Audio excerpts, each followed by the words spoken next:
It's a Friday, the 20th day of September 2024. Welcome to your favorite morning show, Good Morning Africa, live here on Pan-African Television. A reminder that we are live in 46 other African countries via satellites. Also in some parts of Europe and South America. You can as well watch us on Facebook, on the internet. Connect with us at facebook.com/Pan-African Television. And also, I'll be more than glad to hear from you. Your messages, your text, your opinions are very vital on this show. Please do me the honor. Let me know what your thoughts are by sending in your messages. I'll read them.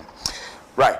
There are a number of topics that we have tabled for this morning's discussion. If you open to page 5 of today's edition of the Daily Graphic newspaper, that is where we have picked our African story, and it's the story about Sudan. We know that the paramilitary forces have been at war with the armed forces of Sudan. It's been a power issue. It's been a power issue. A lot of the Sudanese people have had to feel the devastation of such a war, to the very extent that over 80,000 Sudanese people have been displaced as a result, including women and children. So it's a big issue. It's a big issue in Sudan, and that is going to be our African story for the day. It appears that there's some hope, or there's some glimmer of hope as far as this issue is concerned, because we are hearing that the warring parties, that is the Rapid Support Forces, that is the RSF, they are going to be engaging with the army in order to come to a truce. So that's what we are going to be discussing for Africa. Aside that, we come back to Ghana, where we have a number of issues of our own. The National Democratic Congress have been on the neck of the Electoral Commission of Ghana, pressing for a forensic audit of the voters register. And so the New Patriotic Party have responded, and they feel that a forensic audit is not needed. Why is that? Are there any suspicions? Suspicions of the NPP being in bed with Ghana's electoral body a true thing, or a true assertion? Is that the reason for which they do not want a forensic audit of the register? Well, we shall be looking at the details of that. The former president, John Dramani Mahama, has been on tour. He's currently in the Ahafo region of Ghana, and he's been meeting with stakeholders. He's met with chiefs. He's been speaking. He's spoken particularly about the school feeding program, and he has stated eloquently and quite emphatically that when he assumes office, he's going to do away with buffer stock, providing food for the senior high schools. And so these are some of the issues, some of the topics that we have found discussion worthy today on Good Morning Africa. And our final topic for the day, I forgot to mention, our very own Kwame Osudan. So he will be unveiled as the running mate to Alan John Kwejo Chairman Ting this morning at 10 a.m. So as soon as the morning show is done, we are crossing over to the press center to witness the unveiling of Kwame Osudan as the running mate of the Movement for Change. Right. So these are the issues that we are discussing this morning. I'll crave your indulgence for you to be a part of the show. I've been joined by Abdul Rahman Sabo of the New Patriotic Party. Alhaji Sabo is no stranger to the morning show here on Pan-African Television. He's been here a number of times, on a number of occasions he's been here, and we get the honor to have him here again this morning. Alhaji, good morning. Good morning. I trust you're fine. By the grace of Allah. It's been a while. In fact, we are hunting for votes. And how is it looking so far? Oh, so far so good. So far so good. I think if you agree with me, or if you've been following our campaign, we are very explicit with our manifesto promises. And then of course the general public has also helped us to digest with them the details of the manifesto. And of course our flag bearer, very outspoken and intelligent, and of course up to the task. Has been leading the charge. And I'm telling you, Blessing, if you don't like this gentleman and you listen to him speak, you will have some feeling of love for him. Exactly. And if you observe, we are very focused on our message. We are not perturbed, and we will not be distracted by whatever that will be thrown at us, because we know what Ghanaians want and what they deserve. and we are doing our best to give them exactly that. Right. I'm expecting Ristaniama Amafio of the National Democratic Congress. He's the National Vice President of the National Fisheries Association of Ghana, and he'll be joining us pretty shortly. But we are starting our conversation. We are going to Sudan. Very interesting happenings over there. Africa has had a number of issues, and of course, Sudan, I would say, is a serious case study of how African countries are being managed, are being led by the people put in positions to man our affairs. So let me read the story as captured by today's edition of the Daily Graphic newspaper. Sudan's army and the paramilitary rapid support forces said they were open to peaceful solutions to a war that had been ongoing for more than 17 months in response to US President Joe Biden's call on warring parties to re-engage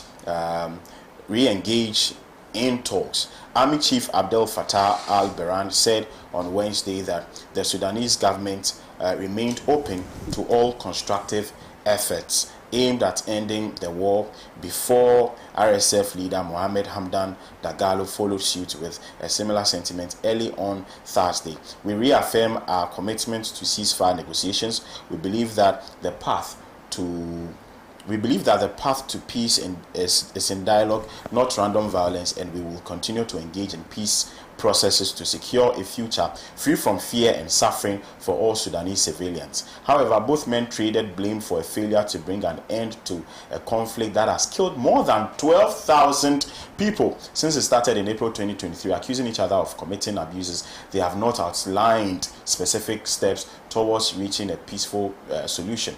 The conflict began when competition between the army and the RSF, which had previously shared power after staging a coup, fled into open warfare. US-led mediators said last month that they had secured guarantees from both parties at talks in Switzerland to improve access to humanitarian aid, but that the Sudanese Army's absence from the discussion had hindered progress. We stand ready to work with all international partners in pursuit of a peaceful resolution that alleviates the suffering of our people and sets standard on the path towards security, stability, the rule of law, and the democratic transfer of power, Burhan, the army chief, said in a statement. This is the entire story being captured in today's edition of the Daily Graphic newspaper. Very interesting development when you go to Sudan. 12,000 people have died as a result of the actions and inactions of these two leaders. And of course, it is cause for it. I think a few months ago, it was reported that there was extreme hunger in Sudan, to the very extent that people had to rely on peanut shells. If you know peanut shells, groundnuts, not the fruit itself, but the shells. They have to eat those in order to survive. Very disturbing, very, very disturbing issue when you go to Sudan. Let me now come to Alhaji Sapo, who would also share his views on this issue. Yes, in fact, Blessing, I think indeed it's very disturbing. Let me first of all take the opportunity to say good morning to our cherished viewers, and then a very good morning to the good people of Ayawasu East, Medina, and of course, my hometown, Tamari. Blessing, if you, and of course, wherever our flag, today I think, today is Friday. Yes, our flag bearer will be starting his tour of the central region to continue with the DMB project, inshallah, and wherever. Both solutions. Yes, both solutions. In fact, of course, if you agree with me, in this country, there are so many things that we need to be bold in order to overcome certain, problems. And of course, and that is what he stands for, and that is why he's been propagating. Yes, the Sudan issue is very disturbing. And when you were actually reading this, I'm not surprised that the Sudan army was not in the meeting. I was even rather shocked when I got the news that both parties are willing to sit down with the US, but I think Joe Biden made this call and the rest to see how best. because this war has lasted for 17 months now, 1 year, 5 months. And if you remember, we sat here and discussed this particular issue. And of course, and I was saying, you see, the former president, Omar al-Bashir, yes, you see, there was every attempt by the U.S. to overthrow him from power. Feeling that, in fact, even before the independence of South Sudan, they thought he was a problem in South Sudan. Until South Sudan had their independence and the problems still continue. Exactly. And still, they've chased him to the present Sudan to overthrow him. And look at where we have found ourselves. Let's even, assume without admitting that indeed Omar al-Bashir was the problem. The problem then and the problem today, which one is more distant? I think his problem, they would have found another way to solve the problem than what we have brought Sudanese people today. I remember last year when I went to Mecca, I met a friend who is working in Saudi Arabia. And he was telling me that, in fact, he rather works with some Sudanese. Because of the war, they've now moved to Saudi Arabia. Which means these are big people. Because it's only people who have exactly that can do that kind of thing. I even have a servant to be serving them and other things. That he works with some Sudanese families there and there. And they are scattered all over. Some of them have even moved downwards. And others moved to the east and other things. And I'm not surprised that over 12,000 people dead and over 80,000 displaced as a result of this war. And then, blessing, what I normally think of or goes through my mind is that let's assume that you find yourself in Sudan today. I mean, how will life be like? Let's even say that you are not even hit by the war.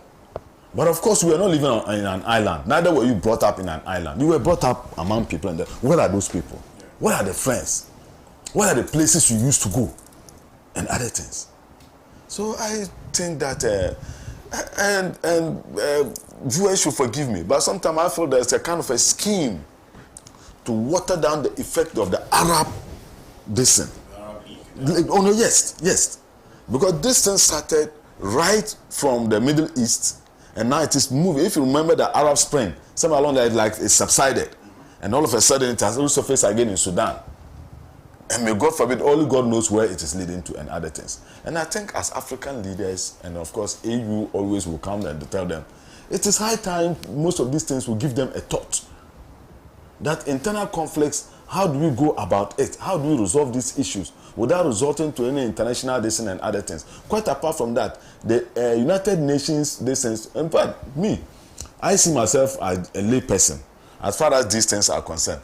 I felt that I was of the view that AU, ECOWAS, and then UN, I thought like anytime there's a problem in the member states, these bodies will normally make sure or move in to make sure that issues are resolved before even lives are lost. But what do we normally witness? Over 12,000 people dead. Now that we are looking for solutions. So all this while, what was happening? What was going through them? I mean, is it that they were doing some kind of discussions that we were not privy to, or that was not open to the general public? Or were there some kind of negotiations that were going on and other things? Quite apart from, I think the Arab League, they also have their leadership. They also have their addition. I don't know what they also did to this particular Sudan issue, that it has taken us to this particular level. But I think, having said all this, I still agree and will plead with the people of Sudan that yes, the violence can never resolve violence. It is only patience at the negotiating table that we can find lasting solution to these particular issues. I think yes, they should still try to sit around and see how best they can smoke a peace pipe so that at least the people of Sudan can now come back to life and then move about their activities, and you can also imagine the destruction that might have been caused to infrastructure and other things. The economy, where they'll start and what will happen. And you see, the cause effect of this particular decision is not, apart from even the lives that are lost, displaced, and the resources of the country. Even as we speak, now law is not actually working when there's an issue of this nature, everybody has the opportunity to do whatever, and then the country end up being mocked, being raped, to the extent that when the issue is resolved and then everything is brought back to life, those who are given the opportunity to run the country normally find it very tough to even start with. So I would plead that I don't know whether AU, because of course AU has a jurisdiction within Sudan, is that not it? But I don't know the role that AU is playing as we speak today. And like you said, I was just reading some of this, and I'm even Zimbabwe. I was not even aware that there's a famine in Zimbabwe, that they had to slaughter 40 elephants to feed the people because of hunger and other things. And now you are also telling me Sudan to, even now they are even eating the shells of granite. Not even the granite itself, the shells. So you can imagine what they are going, which means just something to sip water to sustain life. So viewers, it's sort of unfortunate, but this is the story of our brothers in Sudan. And of course, and I think other African countries should also do their best to open their doors. Already, I think in the news, in Ghana here, some of them are in Ghana here, and other things. I think the best thing we can do as brothers, as for now, is to open our door to receive most of these people and see how best that our leaders, that's the AU, and then of course the North African listen, they also have their how best they can resolve this issue. But then I've even heard that Sudan has one of the best education systems in Africa, and so there are Ghanaian students who are on scholarship that are studying, medicine and all other fields of discipline in Sudan. No, yes, I will not be surprised, because if you go into history, Sudan is an ancient country. Yeah. Sudan has been there many years when Ghana was nowhere to be found, and other things. So definitely when it comes to civilization, they are not left behind. And quite apart from that, I think they rub shoulders with Egypt, and yes, and the likes. So that will not be a surprise to me. And then if you look at the kind of people they have also produced on this earth and the rest, of course, Sudan is not a lesser country that we should deal with. And Sudan with the Arab nation, in fact, like Saudi Arabia, the rub shoulders will search countries. So Sudan is just that they found themselves. Unfortunately, I don't know. I mean, how we are branded as a continent. Once you're in Africa, then they tend to look at you in a different listen. Even when you have the capacity to work, or to prove yourself to a particular level, you are not seen as such until maybe the outcome is tested. So I think what is happening in Sudan, it's a lesson to all of us that sometimes we should not just open up totally to strangers to determine to us what we're supposed to do for ourselves and the rest. Quite apart from that, we have our cultures and tradition and the rest. Yes, maybe the problem might be there, but if you do not take care and resolve the problem and then something triggers, because of the kind of custom and tradition that we have, it will be very difficult maybe to come back to the negotiating table to, smoke peace pipe. But now that the two parties have agreed, that's the government forces and then the rebels, that they're paramilitary, am I right? That's the rebels, yes. So I think that should be the best way to go. But I strongly believe that United Nations should have actually taken this thing holistically and then make sure that the best thing is done, and then maybe fresh, elections are open so that they will get a legitimate government to lead them. Because this coup, all of us spoke about this thing here, that this coup will not bring anything good. And I don't think today, as we speak in Africa, no country should not deceive itself that a coup can actually bring something. Look, what is happening in in Niger, Mali, and then I think Guinea, Burkina Faso, and the rest. For now, they are enjoying this leadership because they seem to be, and the leaders of the coup seem to be enjoying the cooperation of the citizens. And then that is why, for now, we are seeing everything is going. And they also seem to be dancing to the tune of the expectation of the citizenry and of course. And if this thing is happening, of course, definitely you have some kind of a level of understanding and the rest. But nonetheless, whether you like it or not, listen, it is not the best thing. Because most of the laws will not be effective. Because there's no any governing body that border consultations are done before something is actually implemented.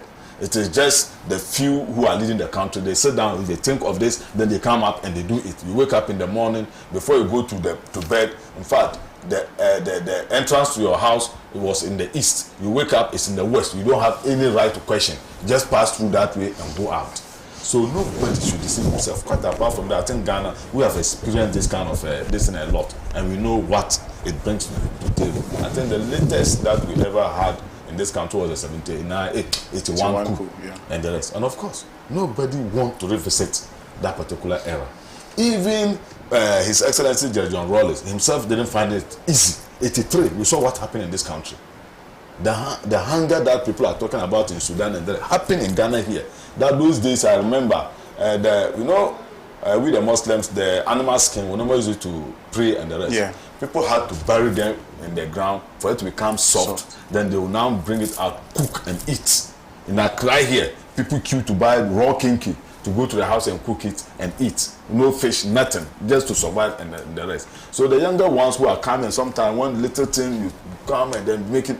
In fact, I think it is high time sometime your media and other media should try to make documentary of these kind of things to let the youth know how far we've come as a country. And I believe it also go a long way to help us, jealously guide our democracy and then move as a country in unison and not disunity. Right, thank you very much.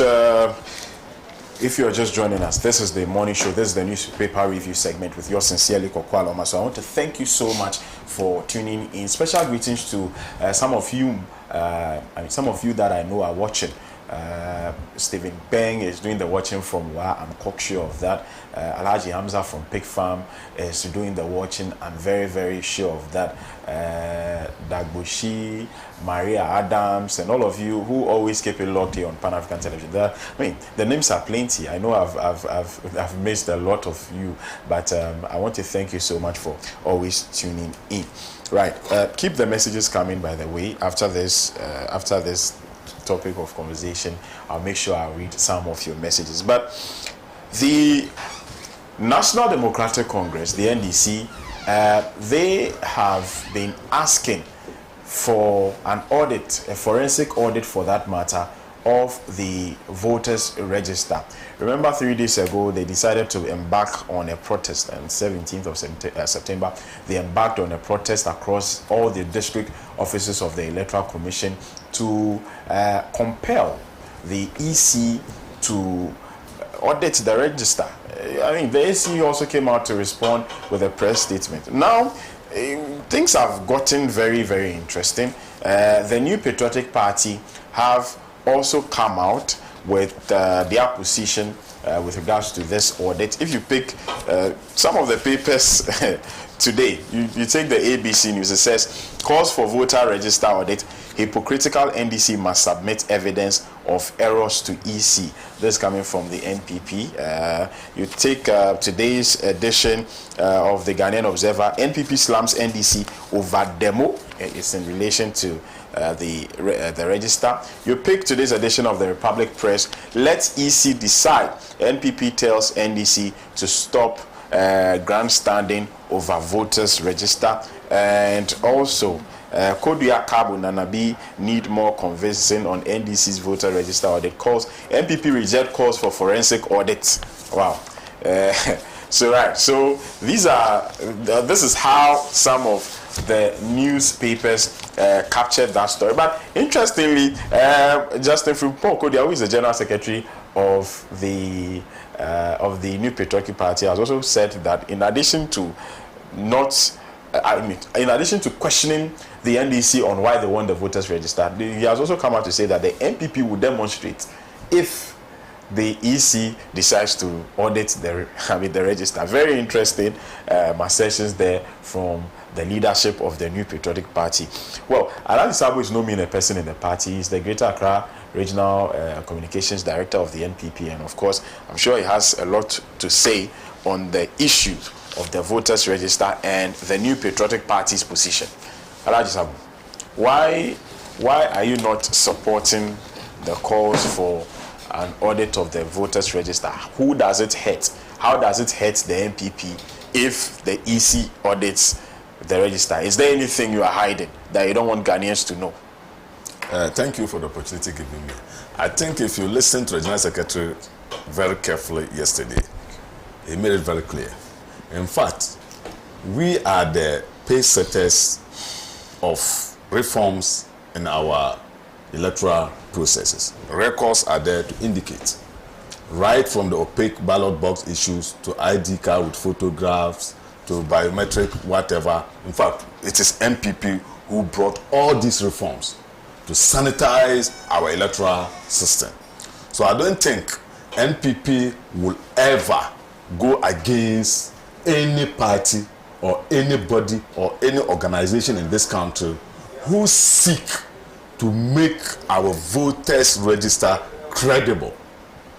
In fact, we would rather give support to such organization. So the NPP is not against anything like forensic audit. That is not the stand of the General Secretary, and that is not what he said. I saw these things in some of the newspapers, headlines and the rest, and I was just laughing at it. I said, well, this is semantic. And then, of course, if opportunity is given, we will give explanations and add flesh to whatever they are saying skeletal. Yes, the issue is that NDC is calling for forensic audit. Blessing, my problem is I'm not an accountant, but I know that before auditors will even come to what they call Pan-Africa to audit you as external auditors, they will have given you prior notice that will be coming this date to audit you. How do I get me? So get yourself prepared, and you go through the normal process to make sure that you get all files, all documents that they will go through. How do I get me? But if they just come suddenly, appear on you, and then they say they've come to audit you, and you tell them, you have every right to tell them that I have not prepared my this. I wasn't aware that you are coming. So give me some time to get myself prepared. How do I get me? And when that opportunity is given you, then when they now find something problematic in your dealings, then of course it is authentic, because you've been given all the opportunity to prepare yourself. By law, EC, what we have, what do you call it? The voter register has been exhibited. Is that not it? And then the individuals who have registered, got them names themselves onto the register, have gone to check whether their names are on the register. Quite apart from that, interested parties have also gotten lists of these things and have also gone through to check them. Is that not it?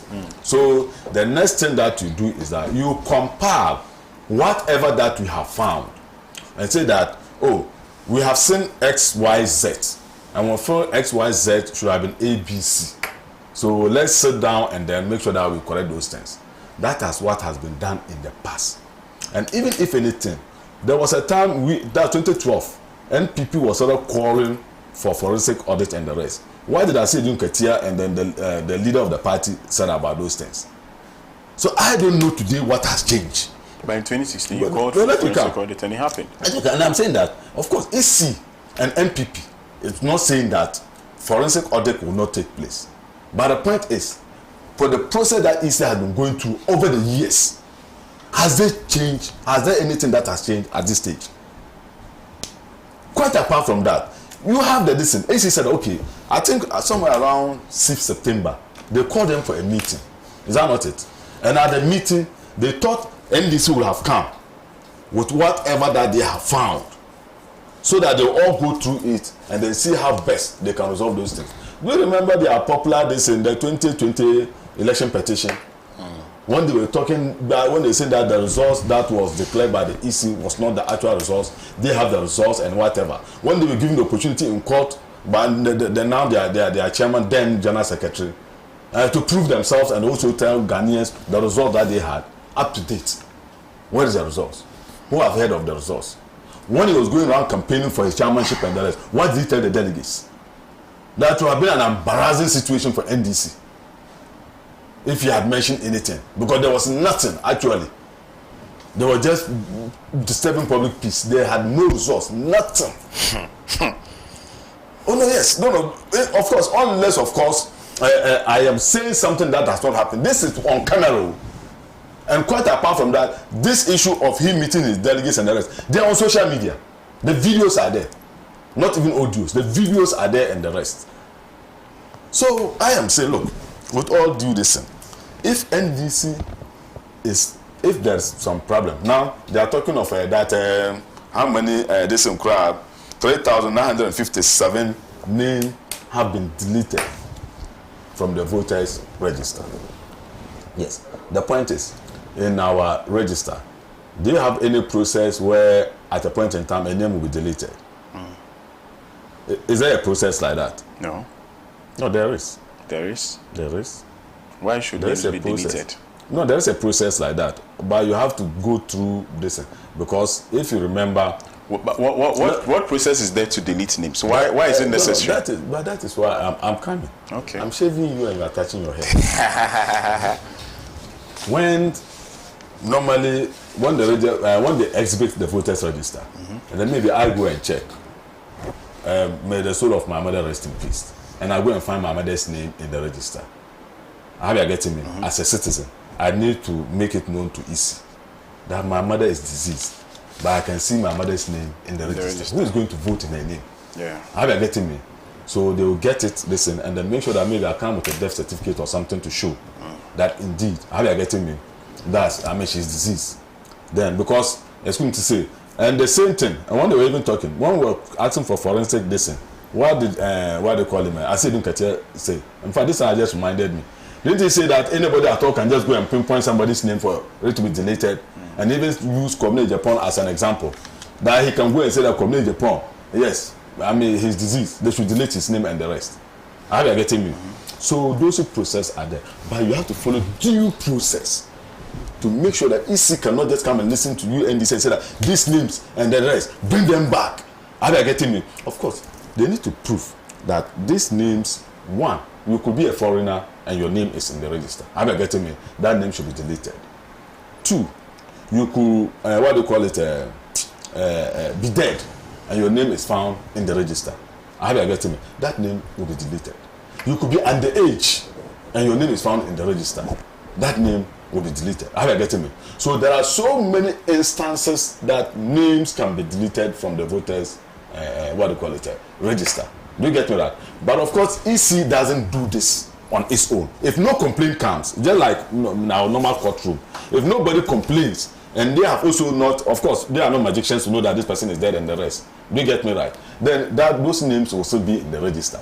But if you are able to work as a party and then get all the evidence and then prove that indeed, of course, EC has no any other thing than to do what we are asking for. And that is what EC has been telling NDC.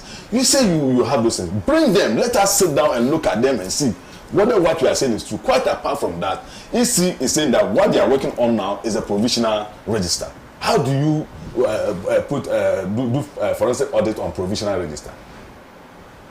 When it is provisional, when they are still pruning, they are still hedging and the rest to fine-tune the whole thing. It is the one that they say the final decision that you can do forensic audit on it, because that is the one that they are using to go for the election. But the one that they have currently right now is not the one that is going to be taken to the 2024 election, because many other things will have changed by the time you finish auditing and the rest. Do you get me right? So you've not done all these things, and you've resorted to demonstrations. I am a Dogon. I'm not an Englishman. Maybe I don't understand the word demonstration very well. I don't know when, one resort to the street when all other avenues have not been used. When we have so many other things to address. And quite apart from that, you are saying that, in fact, NDC was asking, why are we quiet? Is that not it? On all these things, why are we quiet? An indication, or what they seek to tell Ghanaians, is that we know what EC is doing. We are aware of what EC, or we are doing with EC, or we are happy what EC, or we are the beneficiary of whatever is happening. Yes, this is, of course, that is what they sought to imply. But what I want to let NDC understand is that we understand the rules. They don't? In a football match, yes, they don't. Of course, NDC don't. If they understand, or unless, of course, they understand, but they are pretending. They are pretending. Of course. In fact, I think that's a good question. In fact, they know the rule, but they are being mischievous. They know what they are doing. They know exactly what they are doing. Let me come in a football match. If you go, if somebody, a lay person, will say that if a referee cheats us, we should go and stop the match. But if you go into football, this thing, soccer, this thing, as the match commissioner is there, the referee that is there, there's a fourth referee. Is that not it? Who is the match commissioner? Is that not it? So you write your petition. Is that not it? The reason why you think that this particular match should be nullified because of X, Y, Z. But you don't jump onto the pitch and say that, no, I will not agree. It's not a goal, or it's not a foul, or it's not a penalty. I will not agree. The match, and then we've seen what normally happens to football teams when those things happen in the rest. The same thing in every situation. You have been to what do you call it? IPAC. Very good. IPAC. When was the last time NDC started going to IPAC meeting? And bless. When was the last time? For over 3 years, they sat on the fence that they were not going to be part of the decision. So are they trying to tell us around that time, other parties should be sitting there waiting for them to come before they deliberate on important issues? And if you are joining the wagon late, find out that if you want to know the road ahead, ask those who come in. Find out from, even if you don't trust the MPP, there are other parties that we are in bed with. Ask them. They're in bed? Ask them. Oh yes, of course, but don't we know what is happening? Is the MPP also in bed? Is the MPP also in bed with some parties? MPP has always been independent in this country. MPP has always been very... Look, let me tell you one thing. Of course, if you are a political party and then you stand for the truth, you stand for justice, then of course you'll be in bed with MPP. What MPP seek for good people of Ghana is genuine election. An election that is devoid of any malpractice. I mean, and look, bless it, I'm even surprised. Go through the archives of EC reforms and see the contribution of NPP. In fact, our current state of electoral process, NPP has contributed not less than 82% of the processes that have brought us to where we are today. So if there's anything, if there's any party to give support to NDC, calling for reforms, calling for credibility, in fact, it should be NPP. But the point we are telling NDC is that, are you following the right procedure? Do you think we will not call for forensic audit? Or you think NPP will not audit, the voters register? But we know that it is not yet there. We are waiting for the end of the match. Then we will now meet the fourth referee to tell him our problem. But NDC is already behaving the other way. They have jumped onto the pitch to stop the football match. Right. Is that how we do? Interesting. Right. Thank you very much, Laji Sabo. Rich Tanyama Matthew is here, and he's just joined us. He's going to be sharing his thought with us on the NDC's position, the demonstration. I don't know whether he participated, but he's been a very pivotal person in the fisheries industries. Particularly, he's been speaking to some of the policies of the NDC, but I'm going to seek his views on what's been happening as far as this voters register. You say it's very recent. I bought fish and you go pram about 2 days ago, and I'm surprised. And I put it in my car. But when I got home, in fact, it was iced. I think normally when they are on the sea. So, and I put it in my car. But when I got home, I forgot. By the following morning, I wanted to remove it from the car, and my wife told me that the whole thing is spoiled. Is it possible within that particular? When you take the fish out of the water and it's dead, in the first 6 hours, after 6 hours it will start going bad. Oh, okay. Especially when the sun is on, it will start going bad before 6 hours. Oh, okay. So a little bit of 6 hours.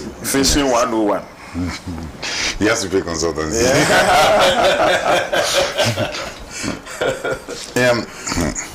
You see, it's interesting. Anyway, let me apologize to the viewers for my late arrival. It's not usual of you. Yeah, it's not usual of me. So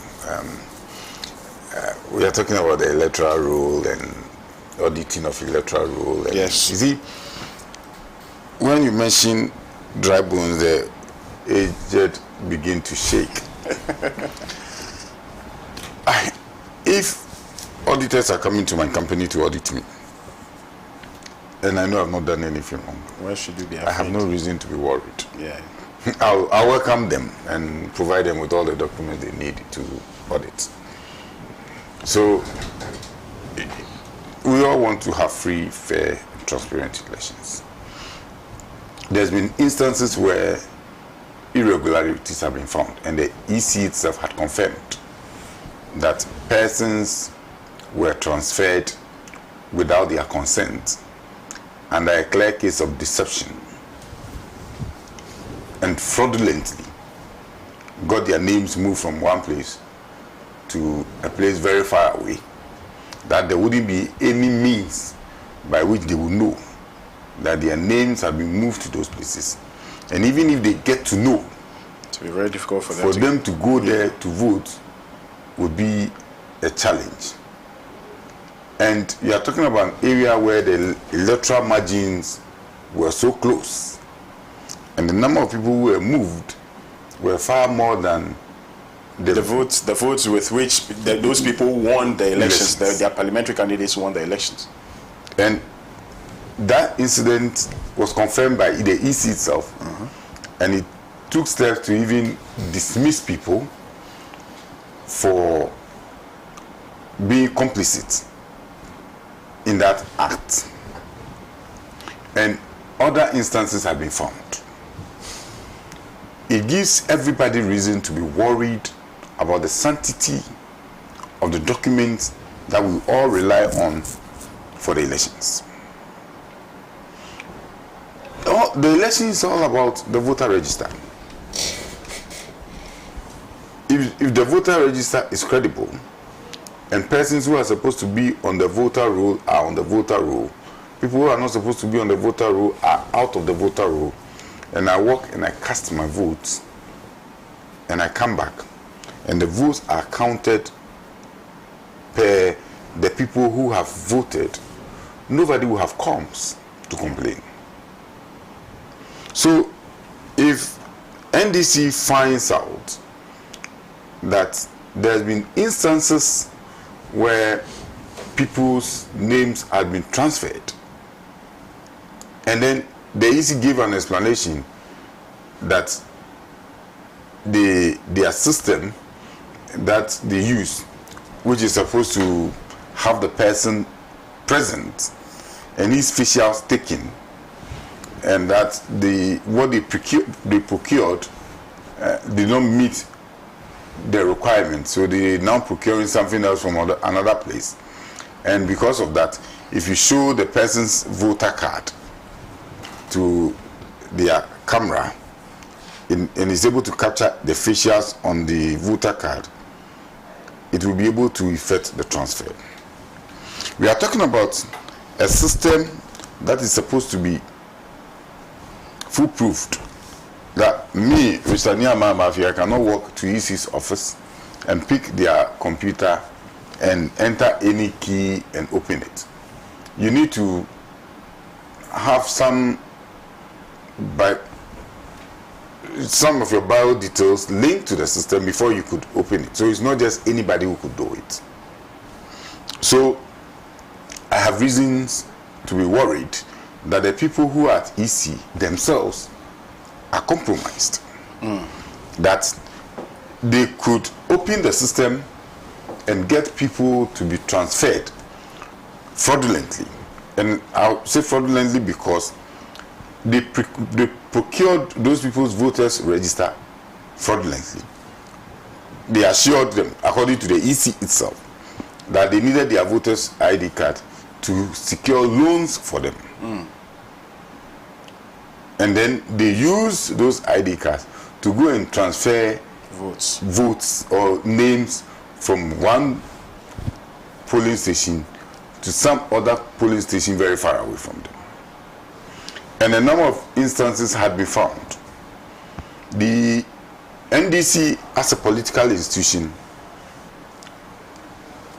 is not an auditing firm. We may have our IT persons who may be able to do what they have to do, but within some limited space. So NDC says, we do not know how widespread this is. can we get an independent person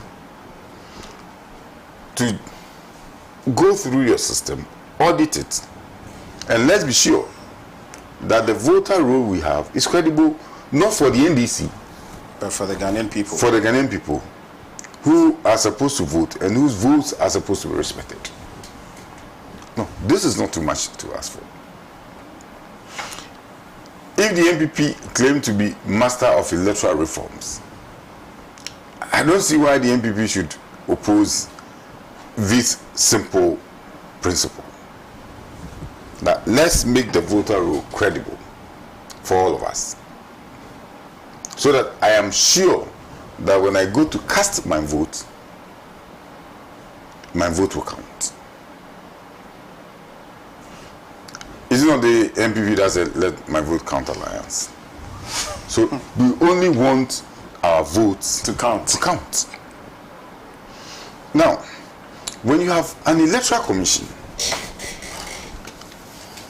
that's persons who have openly shown membership of the NPP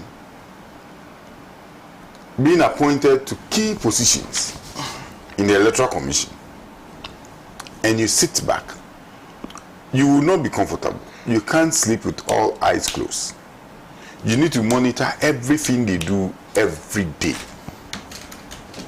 Every second, you need to monitor.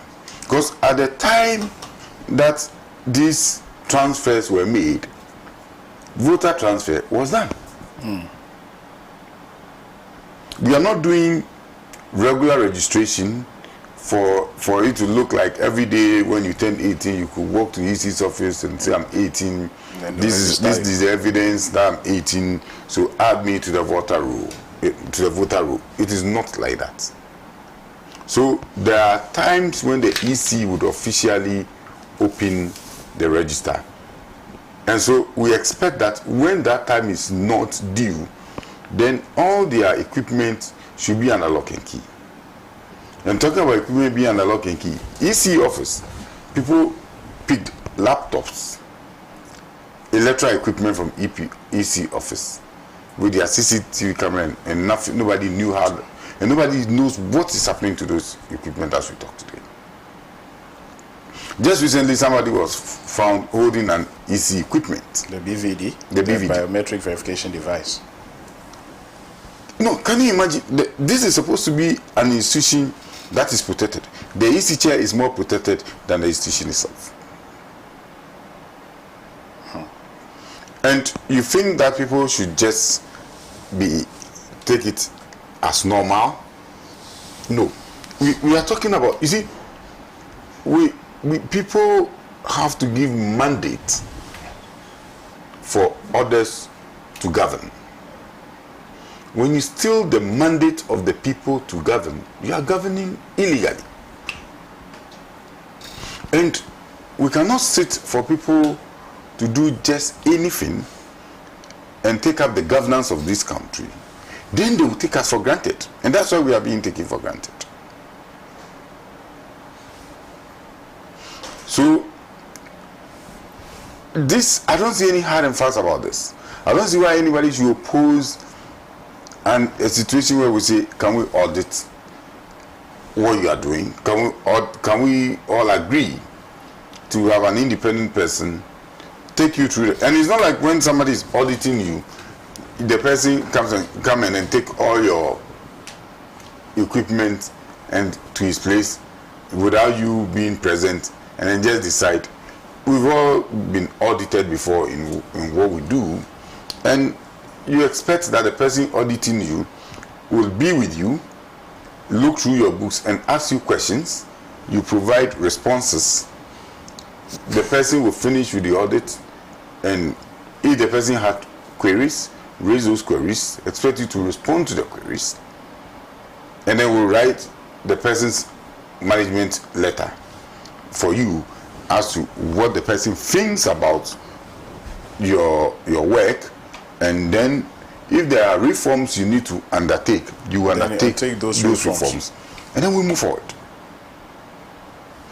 To me, this doesn't call for any political banter. We all want to have a credible register. So we need to go with the flow. Why should anybody be worried because a political party is calling for reforms? Political party is saying that we have issues that the EC itself has admitted. And the EC says, okay, we display the register because we believe that when we display the register, when people have issues, they will come. Look, less than 5% of Ghanaians have time to go to the ECs. Interestingly, I've not even checked whether my name is in the register. I didn't do either. Less than 5% of Ghanaians, even persons who are supposed to be educated, do not go to check whether or not their name have been properly captured in the EC roll. What is more, this time around, EC didn't do the registration at the various polling centers.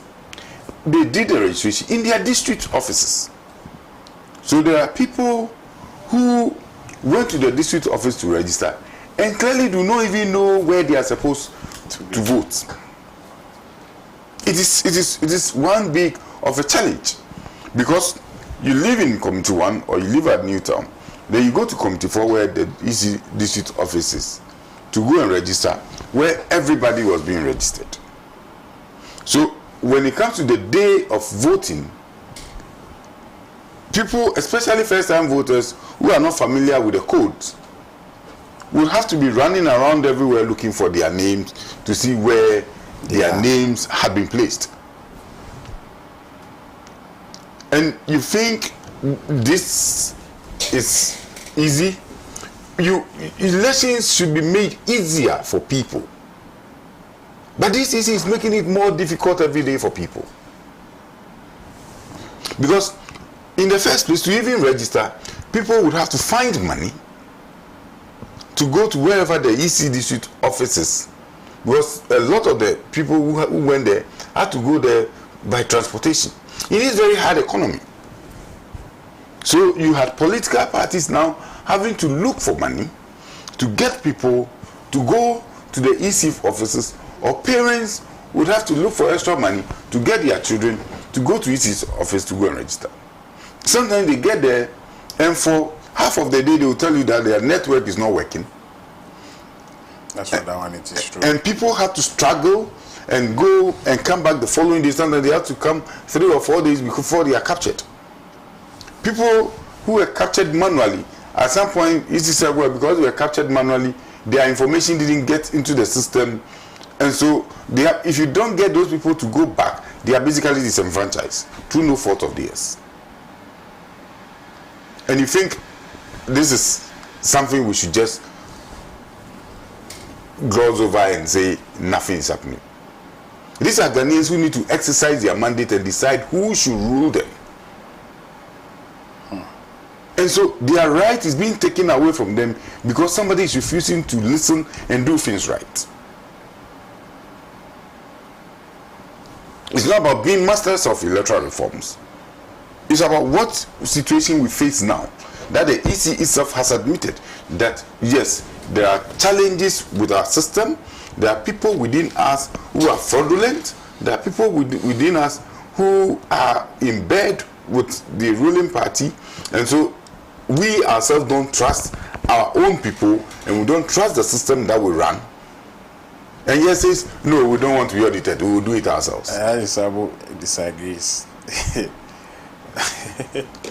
No, I strongly feel that the NPP's position betrays its relationship with the EC. Or it betrays its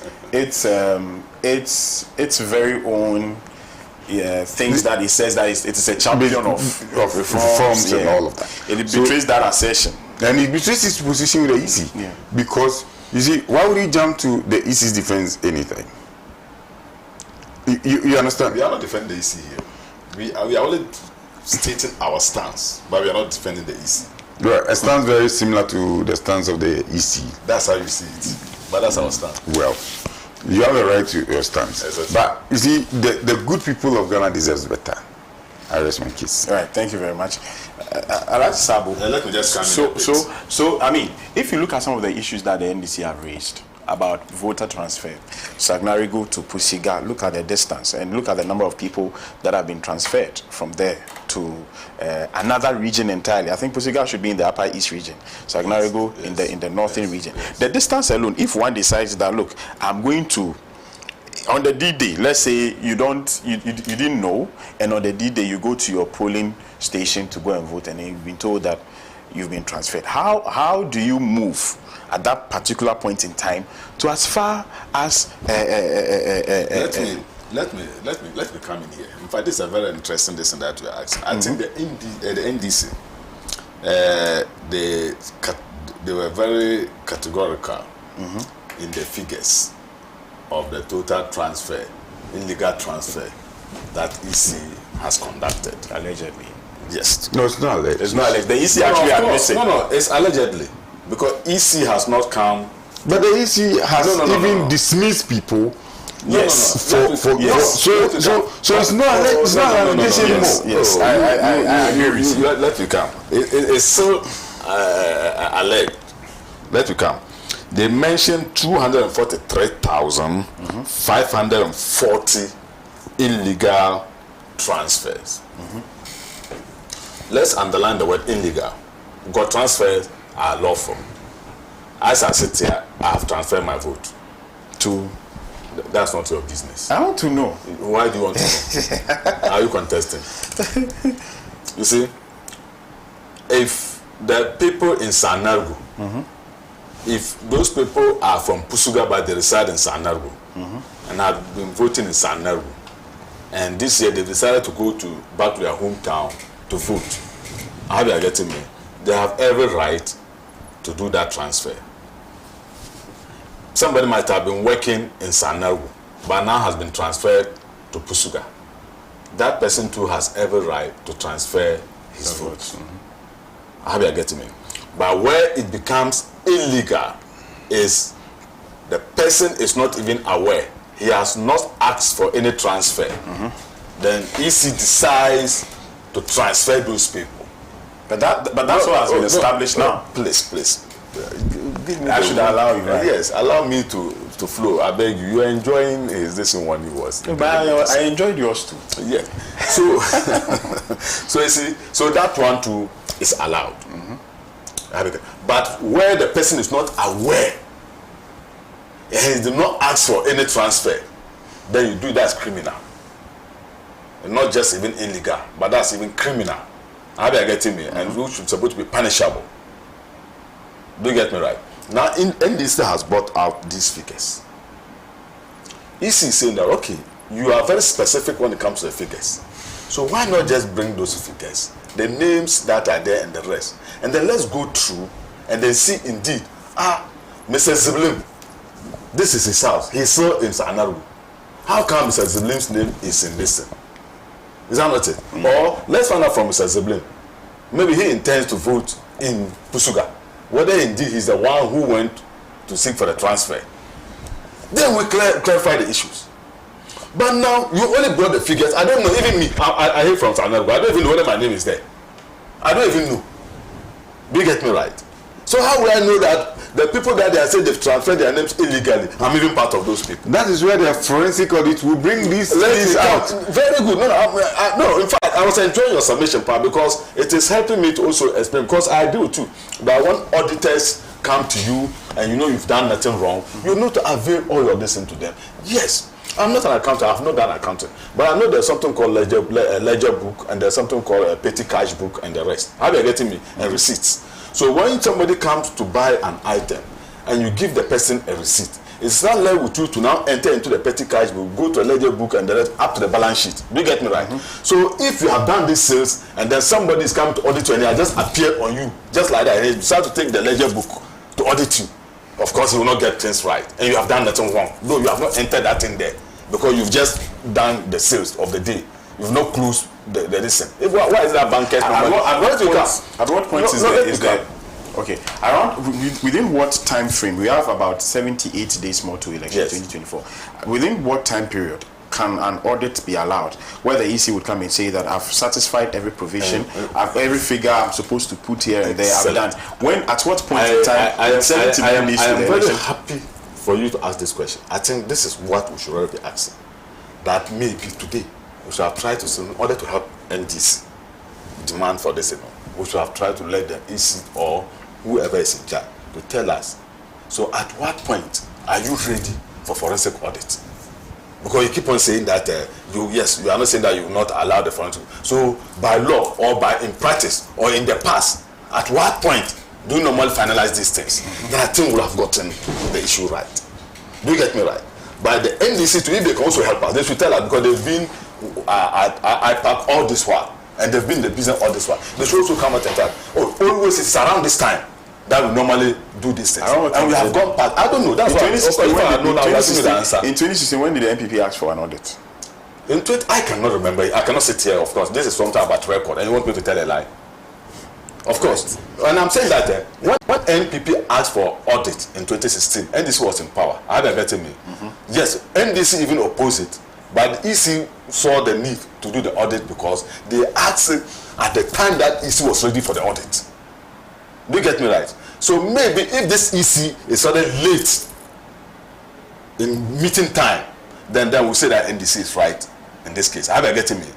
But even you, the party, even the thing that you say you have found, you are not able to bring it to bear. EC is saying, okay, you know something, even by law, I still have this thing to continue with my this until I get to the point that I will admit what you are saying. But I'm just giving you that this thing. On 6th September, they called them for a meeting. I said, okay, you come and let's sit down and see. Maybe you have an issue. Let's see. Bring the names. Bring all the evidence for us to do the this thing. Up to date. NDC has not produced anything to EC. So how are we going to do the audit even? So like NDC is saying that, so that one will get the independent decision, we'll give it to him, but will not let you see it. But you said I've made a mistake. No. Prove to me. Let me see the mistake. But how did the EC admit the Puziga transfer? And also, that's what I'm saying. Listen, I don't work at EC. Neither do I speak with EC. You are the one saying that EC accepted it. EC has not even officially informed me. No, EC had a press conference. They told the whole of the country. No. Probably you are the only person who didn't hear. So what was contained in the press conference? They admitted, and they even said that they were reverting I think what the EC wants to do. They were reverting the names that have been transferred. I think what the EC wants to do is to correct those anomalies before it will come out with the. That's the point. That's what I'm saying. That if there are some issues, because as we speak, the more yourself, if you have to write an article, you are the one who wrote it. Nobody forced you to write it. You are the one who wrote it. But when you are doing proofreading, you see a lot of mistakes. I don't know it. So you edit it up to the final place. But you don't do the proofreading yourself. No. Somebody does the proofreading. You could read over, but somebody will do the proofreading for you. Let to come. Of course, like we said, if you are writing an article, for instance, if you are in your house, check when to write, or maybe let's say not even for publication, but social media, you want to post, and you are writing something, you still do proofreading before you. No, you do read over. Yes, proofreading is supposed to be done by another person. Okay. Maybe the choice of word. Okay, you read over. Is that not it? Yeah. Then to make sure that you correct whatever anomaly is there. Is that not it? Though you are the one who actually even wrote it. By the same person, you are seeing mistakes in what you have done again.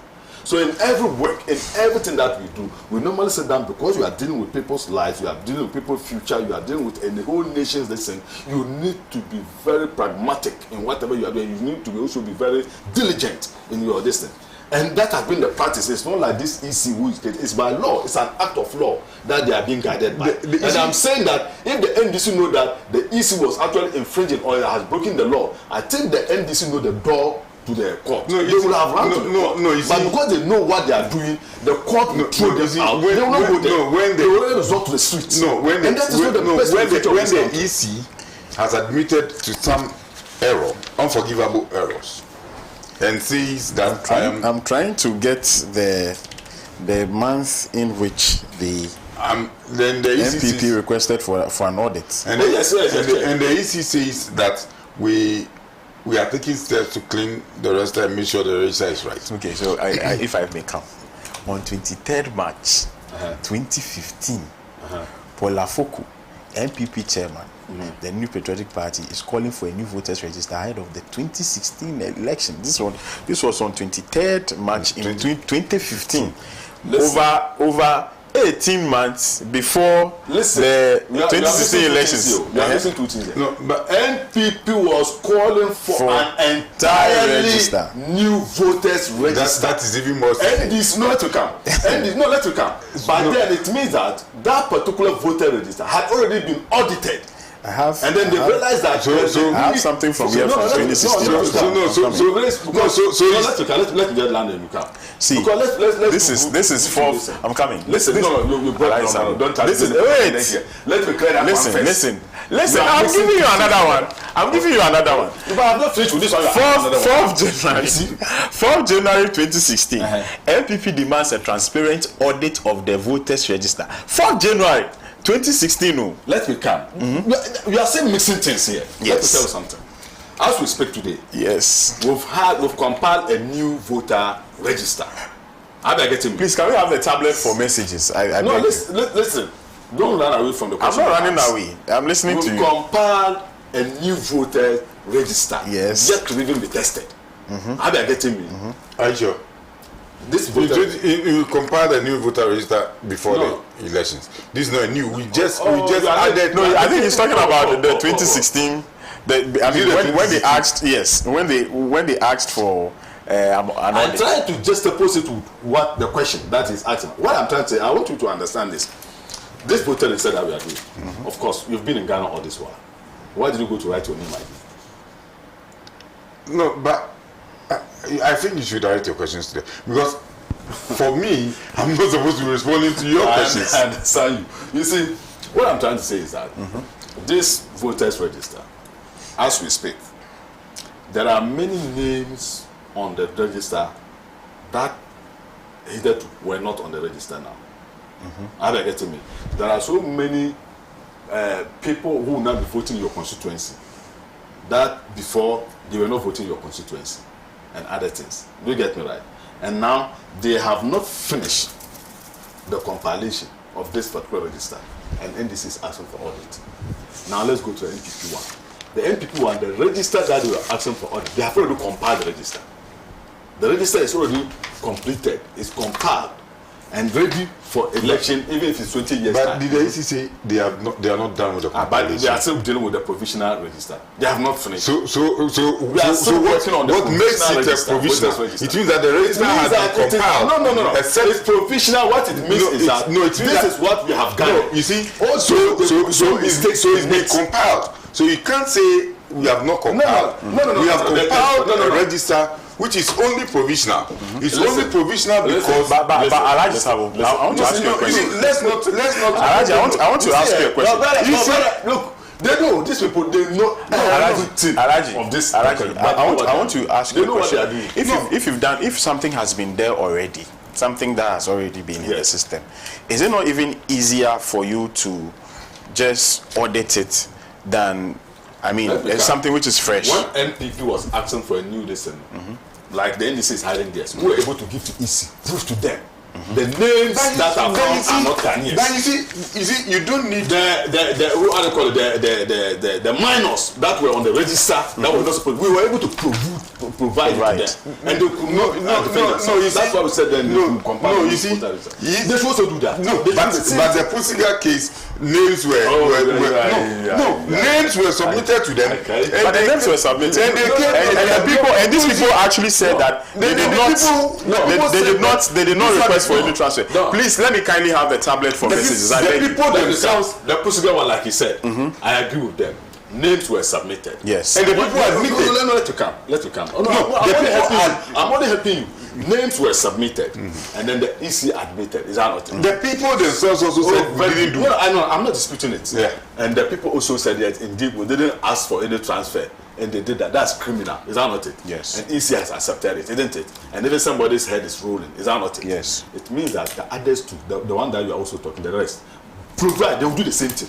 Provide the names again because they add the names. That's why they work on it. So provide the added list too, so that they will do it for you. No, you see, that is going to see. It is enough basis. We are brothers. We are brothers. It is enough basis to them. Together we can build this. It is on that basis that we will say that let's have a full forensic audit of all the registers. No. Let me. No, you see. So we can. So you need to tell me that the 243,000, all of them are coming from Sanaru. That's why we say that. So all these are cases from various. So provide equally. No. So let's do it. Why should we provide? Why should we provide? Doing to make notes. Why should we? When you provide, no, we're giving you evidence. So why would you be giving you fees in piecemeal? No, we prove it. You've admitted that the register is. If there are two bulky here, I'll come and help. Restart normally does not communicate like this. he usually wouldn't engage in banters, but I understand the situation. It's an NDC NPP panel we have this morning, and so I mean that's why. But I think we need to move away from this whole voters register conversation. We've spoken about it at length. Let's deal with other issues. For instance, the two of you have not yet commented on it. Kwame Sudan. So this morning, the time is 9:43. In about 17 minutes time, the unveiling process. Are you showing it live? I'm sure we would pick it live. So as soon as the morning show ends, that's what's on the agenda. Okay. So Kwame Sudan. So the nominated running mate to Alan John Kwejo, aspiring vice president. Yes, aspiring vice president of the Republic of Ghana. We all have had one way in one way or the other, we've had some interactions with Kwame. In fact, he used to occupy the seat. I'm saying he used because now I'm taking the seat away from him. He's not handed you over to you. You do the handover. As soon as the handover is done at 10 a.m. Today, then the handover of this seat will also be done. But anything could happen. So I don't know if he will still come back. No. I don't know if he will still come back to hosting the morning show, but he has been so highly elevated. Your general thoughts on this? The last time we let me congratulate Kwame again. I've been talking to him occasionally to encourage him. It is for some of us a feather in his cap. It also shows that young people are gaining recognition. And when I say young people are gaining recognition, I may be mistaken because this country had been ruled by younger people from Osagyefo, Dr. Kwame Nkrumah's time. They were all young people, right through Fly Lieutenant Rawlings and all of that, the Hoys and all the people. They were young people when they took over the running of this state. We were even told that at the time that Osagyefo Dr. Kwame Nkrumah was president, the people who helped him develop the 10-year development plan, and then included people like their soul resting people like HEADMAN and Kofi Annan and others who were then young people graduates from the university, and they were put to task and they delivered. So young people have always proven to be capable of managing the affairs of this country. So Kwame had gone through the mills. He's been a showbiz person. He's a lawyer. He's a journalist. He's a strategic management person. So to be recognized by a political colossus like Alan Chimati meant that there's something good in him that he had found. Because he has a lot of people around him. He has a lot of people he worked with. And when he was doing the movement, maybe Kwame was helping them behind the scenes. I can tell you for a fact that there was nothing of sorts. No, that's why I said maybe. It wasn't. Yeah, but what I'm saying but maybe, okay, sure. Yeah, but for him to recognize of all the young people, because Honorable Chimati himself is a lawyer. So he's had a lot of interaction with lawyers. He's an economist. He's had a lot of interaction with economists, and he's met. He was part of the MPP business or professional forum at the time. And so he had interaction with a lot of young people that he has known. So for him to have come to settle on Kwame meant that he found something good in Kwame. He found something very positive in Kwame. I think it's only the beginning for Kwame to be able to show to the world what is it that he has that people may not be seeing. And it is for him to make another case for young people, that young people are capable of leading in whichever field they may find themselves, and that all it takes to lead is knowledge and integrity. Because if you have knowledge and you don't have integrity, you may go nowhere. Your knowledge will get you nowhere. But you need integrity, and we need that very much from him to make a case. Because this is justify your inclusion for young people, to make the case for young people that when you have knowledge and you have integrity, you go very far. So congratulations to him. We expect that he should hit the ground running. I know now it's going to be very scarce. It's going to be very difficult to reach to Kwame because he's high there with a lot of. I'm sure he's going to have a lot of police people around him. Yeah.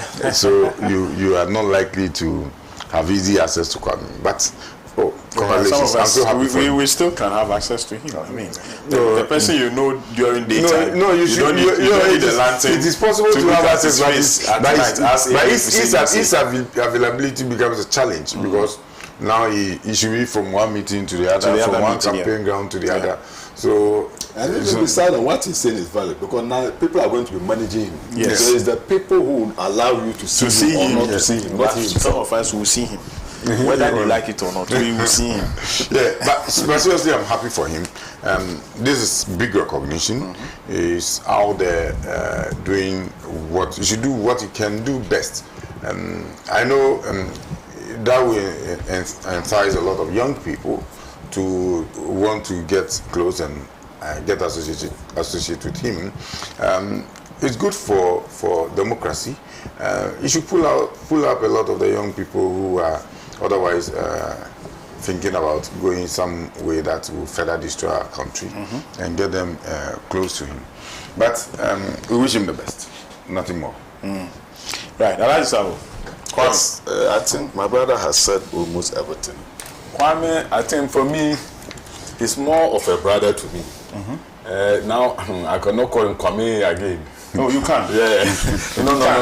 You call him His Excellency. He's still our own Kwame. You call him His Excellency. You see? And then, in fact, His Excellency. And in fact, I think it's a good thing that is happening to him. And I also advise, I'll take this opportunity. Let me first of all congratulate him. And then also let him know that we feel proud of him. It's a little unfortunate where he's gone. He's gone. That's only the problem. In fact, but anyway, he'll go and help situation because he will go and brighten the corner, and then make it rather look a bit attractive and others. But nonetheless, having said, like my brother said, I think it's a very big springboard that he has found himself on, and then the younger generation are looking up to him, not to disappoint them, and it is something that if he doesn't also take care and conduct himself very well, he can slip off, and that will also actually drag him backward. But I pray and hope that the people that will surround him will mean well and also do well to advise him to do the right things. There are things that he used to wear, now he cannot wear those clothes again. That's true. There are places that he used to go, he cannot go those places again. And then there are games that he used to play, he cannot play those games again. We still use our Kinky by Oh no, yes. After show Kinky. Definitely. So, and I pray, and I know Kwame. Kwame is very sharp, and I know who Kwame is, and very accommodating too. Yeah. And the rest. And then I also will advise him that he should open his doors, because he will see faces that he has never imagined. And he will listen to voices. And the biggest of all advice that I'll give him, his telephone conversation. He should now be very careful how to talk to people on phone, because this game called politics, you need to be careful when you find yourself there. Let me also people will be recording you. Welcome him into the game. But that if you want to know the road ahead, ask those to come in. So he should always follow me for more advice, so that I'll coach him. But unfortunately, the one leading him, that's what I said. So Kwame can be the headlight. I think that will help. But the party or the group that he has found himself, that is where the problem is. But I strongly believe that which group would have been best for him? Of course, if he had come to either NPP or NDC, I think that wouldn't have been a bad idea at all, and the rest. But nonetheless, of course, I understand he's a young man. He still have a lot of days ahead of him, and then a decision can be made at any point in time. But for now, there's nothing I can do than to wish him well, and also advise him and provide the little guidance, the little experience that I've also had for him, so that he can actually progress in this business. And I'll tell him that I shouldn't make a U-turn. Once politics is in such a way that once you've entered, even if you make a U-turn, it will also follow you. So there's no U-turn in politics. So once he has decided to move into politics, he should just move ahead. If not, even continue with the very party that he has found himself in. But like I advise, he can still look up to the NPP and then come. We will embrace him, and then of course give him the tutorial that he deserves, and then project him or propel him to the heights that he desires.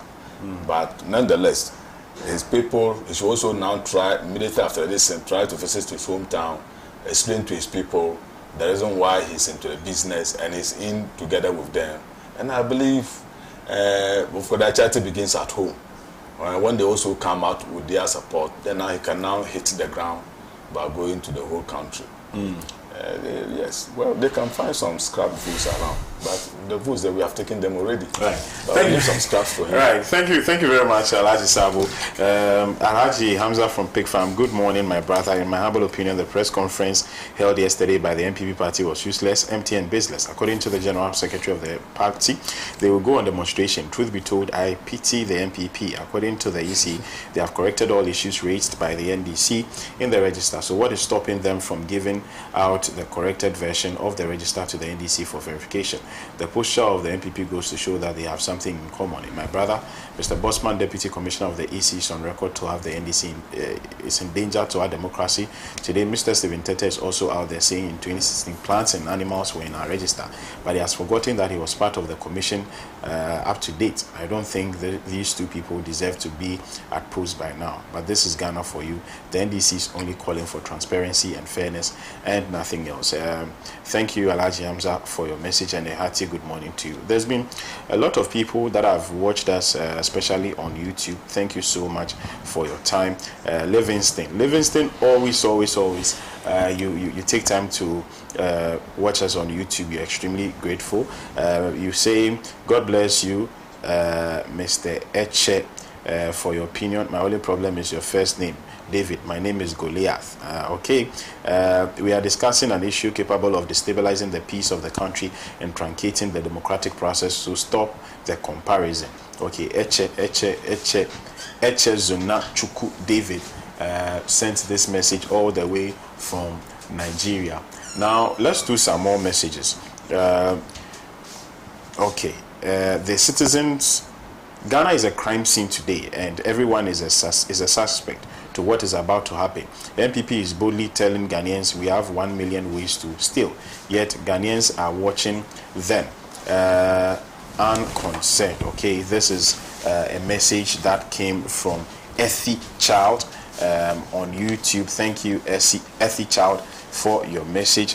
There are some more messages that I have received, especially from WhatsApp. Today, unfortunately, we're able to come your way through Facebook, and so apologies to those of you who wanted to watch us on Facebook but couldn't, due to the fact that we've been experiencing some challenges with our Facebook. But regardless, I know most of you actually did through YouTube, and I'm trying to get some more messages. I'm trying to get some more messages to read for you.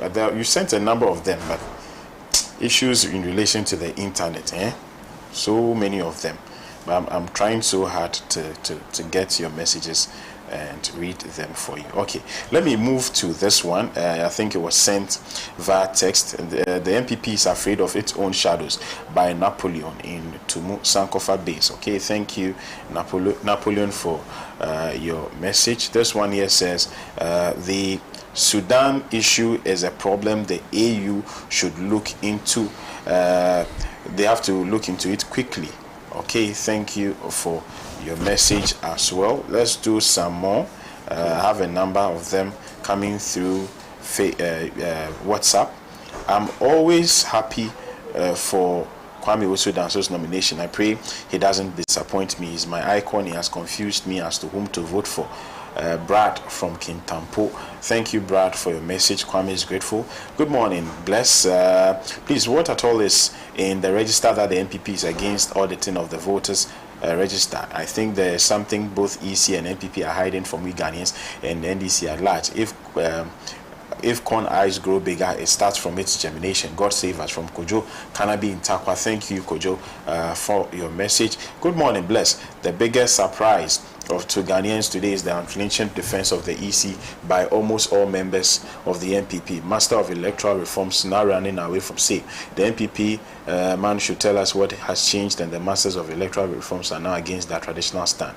If NPP is not in bed with the EC, why are they defending them left, right, and center? The NPP's days are numbered. Alhaji Marzu Abubakar from Prank. Thank you, Alhaji Marzu, for your message. Good day, Bless. It's sad to say Akufo-Addo has destroyed this nation economically, socially, spiritually, morally, and turned Ghana into a modern-day Sodom and Gomorrah, where evil and crime are promoted and rewarded. Thy kingdom come, O God, thy rule of Christ prevail, breaking the iron rods, the tyranny of Akufo-Addo and his sinful regime. Pawili, thank you, Pawili, for your message. The issue is not only the register, but also the system. I want to ask the MPP, I want to ask the MPP member, is he saying that forensic audit is only done on a finalized register? And I'm sorry to hear this statement from him. Is he meaning that NDC should wait until EC brings the final register out to the parties by 30th of or 1st November 2024 with abnormalities at the time that nothing can be done? Is he now not aware that a forensic audited register is the authentic finalized register? All right, thank you for your message. Good morning, Bless. Concerning the voter register, I hope the NPP is not setting a trap in the air, forgetting we all have noses to breathe. God will let NPP supporters' names become majority of this voters transfer list. NPP will lose the election by 2 million votes. Christian Council, Traditional Council, all religious bodies and other churches with the Peace Council leading them, and I hope the problems about Ghanaian voters register is ringing in their ears. Okay, thank you. NPP says they will win by strategy. This is their strategy with the EC. The eagle eyes of the NDC has exposed them. They can do all the unnecessary defense, but when their strategy is hidden in the voters register, the eagle eyes of Honorable Manebo Ama in NDC will expose them for Kosi in Beje. Thank you, Kosi Ndina, and thanks for doing the watching. Good morning, Bless. We urgently need a wise and effective leader who prioritizes our well-being and makes informed decisions. Unfortunately, our current leader seems inactive and unable to tackle critical issues like galamsey and corruption. We deserve better governance. As we approach December 7, I implore the Electoral Commission to remain neutral and impartial, ensuring peaceful elections. Our respected chiefs, particularly the influential ones, must speak out against the EC's questionable actions. Let's prioritize peace over conflict. Wise leaders understand the value of unity and stability. Okay, thank you for your message. Let me read this final one because my time is up. Abu Jimba says, hello, greetings and salutations. My question to our Muslim brother is, what were the names and numbers of the Togolese that the NPP allegedly claimed to have been in a national register? And anybody who speaks and keeps saying these things is not to be trusted because they are unrealistic in their speech. Abubakar Siddiq from Klagon, Tema West. Okay, thank you, Abubakar. Okay, all right. Our time is up. Thank you so much for your messages. A number of them I received. Unfortunately, I didn't get the tablet in time to go through all of them. We've received several. over 200 messages. Unfortunately, I couldn't read all of them. But I want to thank you for your time this morning, and thank you to Alhaji Abdulrahman Sabo of the New Patriotic Party, Restaniama Amafio, who is a blue economist and the Vice President of the National Fisheries Association of Ghana, and to you, our cherished viewers, for your time.